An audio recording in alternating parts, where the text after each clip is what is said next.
Brady and the Bucs a chance, and Chris Godwin takes advantage. And they tie the game up at 24, under 2 minutes to go. After a field goal had given the Rams a 3-point lead, Brady in under 2 minutes looking to win the game, and he just floats one. Fuller, another pick.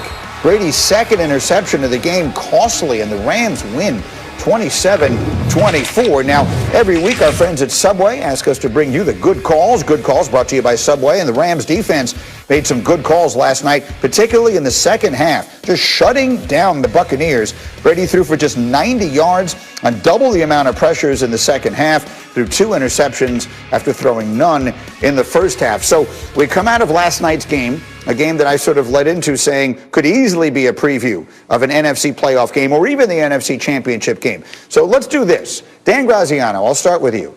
If I told you right now that one of the two teams we watched on Monday Night Football last night is going to wind up in the Super Bowl this year, which one would you bet it will be?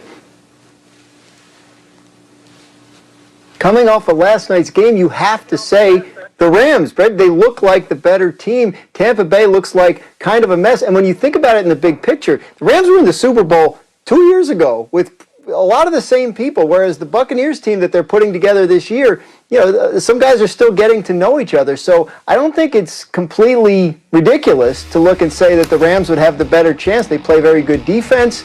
If Jared Goff can throw the ball that much and as effectively as he did last night, then that's something they have going for them that we haven't seen much this year. But they definitely look like the better team. Right now, they would be the 2 seed. Greg McElroy, which of last night's 2 teams would you bet money would wind up in the Super Bowl? It'd be the Rams, and it's because history repeats itself. Guys, we just have to go back 1 year, and the similarities between the 2020 Rams and the 2019 San Francisco 49ers are very real. Let's go through the checklist. Young, offensive-minded head coaches, check on both. You have a very talented, however, somewhat of a liability at quarterback. Jimmy Garoppolo was that for San Francisco. Jared Goff at times has been that for the Rams. You have an unbelievably dominant and disruptive defensive line. We already know what the 49ers had last year with Bosa and company, and then you got Aaron Donald, maybe the best defensive player in the entire league, if not for Jalen Ramsey. Jalen Ramsey's very much in the mix. Physical, ball-hawking secondary that can really disrupt the rhythm of the passing game. We already know the result of what San Francisco did last year. They were just a miraculous comeback from Patrick Mahomes away from winning a Super Bowl.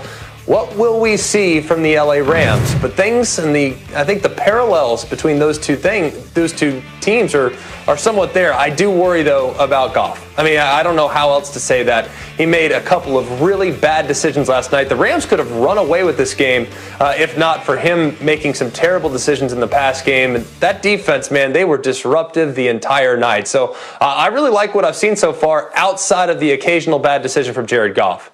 Look at you making fancy full screens and everything to illustrate your argument. Jeff Saturday, I'm telling you right now, one of the teams we watched last night is winding up in the Super Bowl. Which one are you telling me it is? Yeah, the Los Angeles Rams. As much as it pains me because I've been a Bucs apologist for the entire football season, but what I saw last night was disheartening. And I'll say because when you look at their offensive line and the ability to protect and keep that pocket clean for Tom Brady, it just has not been there, Greeny. And so you're watching. We've talked about this has been the book on Tom Brady really his entire career, and it's every pocket passer. If you move him off his spot, but the concern for me is the deep ball, and that's what Bruce Arians wants to live on. Brady's not doing it well. As much as it pains me, I'm going Rams at this point. All right. Well, I've said it before and I'll say it again. Mine is that rare genius that will not be fully appreciated until long after my time. The correct answer here, of course, remains the Tampa Bay Buccaneers because they have Tom Brady, and someone needs to go into Bruce Arians' office, and I think that someone is Brady, needs to walk into his office and say, you know what? You're getting this all wrong. It's time to let me get it right. He's got to stop flinging the ball down the field. It is evident, and you guys have talked about it all morning long. He can't do it. That offense that he runs is not the offense they should be running. So, in my opinion, it remains Tampa Bay. They just need to start playing Tom Brady's brand of football rather than Bruce Arians' brand of football. Meanwhile, on to our next issue. Dan Graziano, Overreaction Tuesday. We got one for you today. The Eagles should bench Carson Wentz. The world is screaming it. Is that an overreaction or not? It's an overreaction because, look, it's not like they have, Joe Montana or Steve Young sitting on the bench. The guy who's backing him up is a rookie that we really haven't seen play the quarterback position yet. There's no way to know for a fact whether Jalen Hurts is ready. The Eagles coaches probably know that better than any of us do. And Carson Wentz is the guy they have to get it fixed with because long term they got significant commitment to him, and the franchise would be in big trouble if he can't turn it around. But we'll pick up on that thought in a moment on the contract, but just look at the numbers. His QBR below the league average. Only Drew Lock has a worse completion percentage. He's been sacked 40 times. He's turned it over 18 times. Both of those lead the league. Here was his coach, Doug Peterson, yesterday. Is preparing himself each week to play, and that's what a backup quarterback should do. My perspective is that we have to get it fixed with Carson Wentz, and we have to. That's where my trust and my faith lies, and we can get it done. And that's where I'm at. But by no means am I saying that I don't have trust or faith in Jalen. It's a matter of getting the corrections done with Carson. All right, so let's start at the top. Greg McElroy, I know you've put together some tape. Through a quarterback's eyes, what are we seeing in Carson Wentz right now? Well, it's certainly less than ideal, Greeny, but here is exactly why Carson Wentz should not be benched. There's enough good in what he did. How about this? 3-man rush, meaning you got 8 dropping back in the coverage. So what do you have to do? You either wait forever in the pocket, but with that offensive line, you kidding me? No chance. You got to change the launch point, allow your receivers to uncover. He does so beautifully. By the way, it was pouring rain. I don't know if you guys knew that. How about this right here? Hard play action. He sees his tight end win immediately, gets rid of the ball really quickly and beautifully. Really accurate throw. This is a hard play action. A 7-man protection, Jeff Saturday. Tighten up front, please. He's got to get it out in less than 3 seconds before he gets his clock cleaned. How is that on him? By the way, it was raining. I don't know if you guys saw that. And then here, man-to-man coverage. All right, he recognizes that. And he sees the matchup. You got a linebacker against a tight end. That's advantage us every single time. You get Mac Wilson against Rodgers. Oh, by the way, another guy in your face. You got to throw it off balance off your back foot. Perfect location. Really nice throwing the football. And by the way, in case I didn't mention it, it was a downpour. Can we stop overreacting to the fact that he didn't have his best stuff on Sunday? Who the heck would?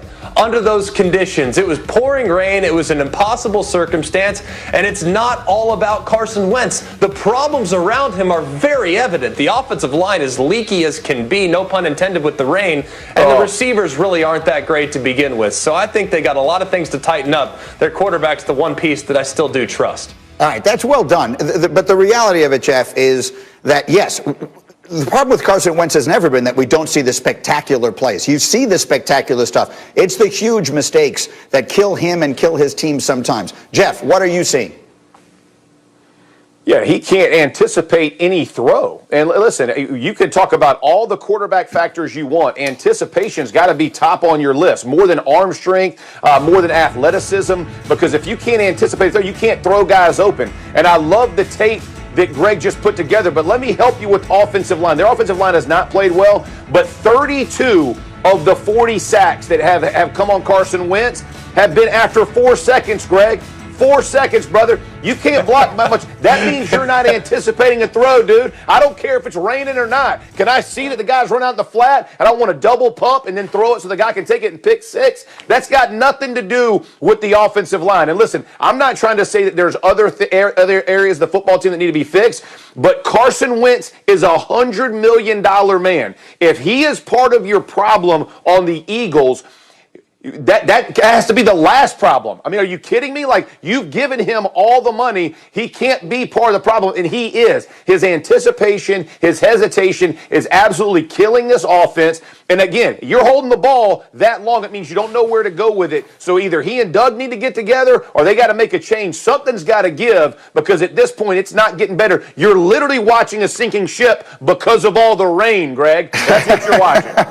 Okay, that's very well played. To sort of put a ribbon on the conversation, I mentioned, and Dan, I used the line from you, that to escape from this, if the Eagles wanted to, and we don't know that they do, would be like escaping from Alcatraz. Dan Graziano, tell everyone why.